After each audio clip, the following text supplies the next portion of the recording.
Hi guys, it's Freddie B on Tuesday night, November 17th, 2020. It's about 8 o'clock. It's a little bit late for me to be doing this, sorry. But thoughts on the day. Here we go. So, Dominion Software. Now, I don't know if it's true or not. I'm not throwing it out there as it is true. Here's what I'm going to say. Any software program that puts into its owner's manual or its user's manual the ability to manipulate the data that it receives is probably not the software you want for your election if it can change votes. I can understand manipulating outcomes, not for votes, but let me see how many males did this, how many females did this. I don't have a problem with that, with the ability to segregate, for lack of a better term, vote totals. But when the black spot says A and it can turn that A into a B, I have a problem with that. And apparently Dominion Software may have that issue, and it was developed in Canada. And I've heard rumor, again, don't know, that it was used during the Venezuela elections to make sure that, sorry, my Hallmark channel is starting. Sorry. Don't have Hallmark channel because I got Hulu, which sucks, because I love the Hallmark channel this time of year, because you got the Hallmark honeys, like Lacey Chabert and a couple of other these beautiful women. Anyway, that's just me. Okay. Anywho, seems to me the public interest is waning in this election, even though it hasn't been called yet. Florida took 1 minute today on a conference call to certify its election. So, the Florida vote's in. That's certified. You can't change that. According to the state constitution, our votes stand. We are one of the first states to certify the vote. So, guys, remember, this ain't over yet. I still think Biden's probably going to win. Okay, maybe it's time that we move on as a party. Is it going to be the Trump party? Maybe the GOP goes away, because I'll tell you what, haven't been a big fan of the GOP for the last 6 or 7 years anyway. I've never heard so many people get elected on a promise they never kept, and the big promise they never kept was Obamacare. But whatever. This whole election was about misdirection to my way of thinking. I think that they stole it fair and square. They did an incredible job of gaslighting. They did an incredible job of telling you where to look, knowing that you'd be going down a rabbit hole and not finding anything. Just so you know who you didn't vote for, I'm just going to give you a few things that Trump actually did that the media never covered because they were too busy trying to pull a Russian hoax over your eyes, which turned out to be a hoax. And I don't care what party you are or whom you affiliate yourself with. If you still think that the Russians had anything to do with the dossier and all that, then you're an idiot, my friend. You're an idiot. If you think there was a reason to impeach the president, because there was none, because of some stupid quid pro quo, you're an idiot, especially when the current president-elect, if you want to call him that, is caught on tape saying, you better fire the prosecutor or you won't get $1 billion. That is a classic quid pro quo. But again, if you don't agree with me, we could still be friends. Maybe. So here's some of the things that Trump did, and then we're out of here. Okay?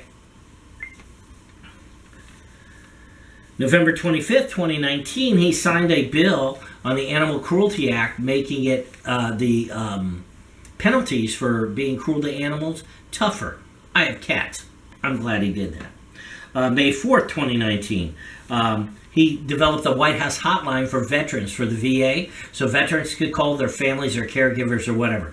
If they had a problem with the VA, they could call directly into the White House, and they would get some type of action done on that. October 15th, 28, he approved an act so that airports had to provide women that were breastfeeding space for them to do that. Because it's not embarrassing, but it is something that I, as a traveler, and single, you're gonna. I'll tell you what, you're gonna kill my Woody if I have to watch you breastfeed. So I'm glad they did that somewhere else.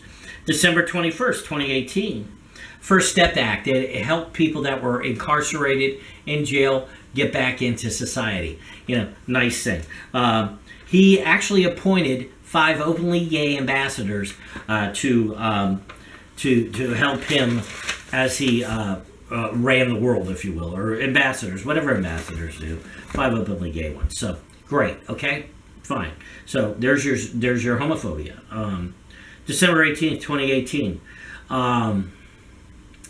He earmarked $10 million to clean up ocean plastics. Now, it's probably not nearly enough. But think about if you took the top 20 countries in the world and they all earmarked $10 million, you might be able to get rid of that big plastic thing in the middle of the Pacific Ocean. So that's something.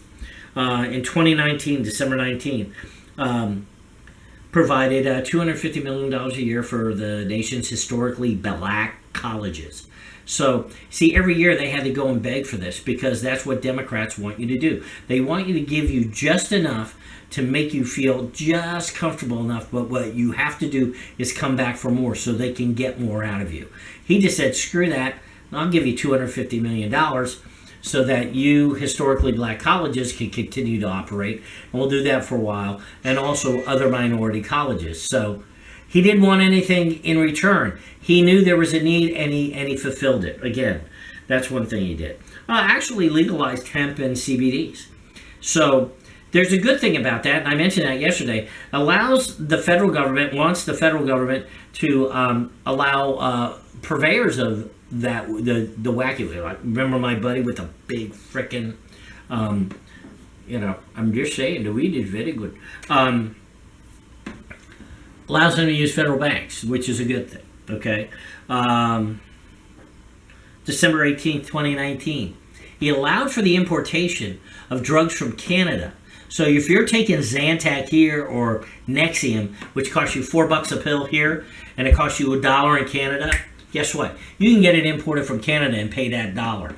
Now, why do you think Pfizer held back on this 90% effective vaccine?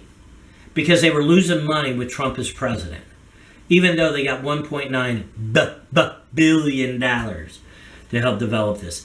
And all the other ones, all these other guys, Moderna or whatever is ready to go.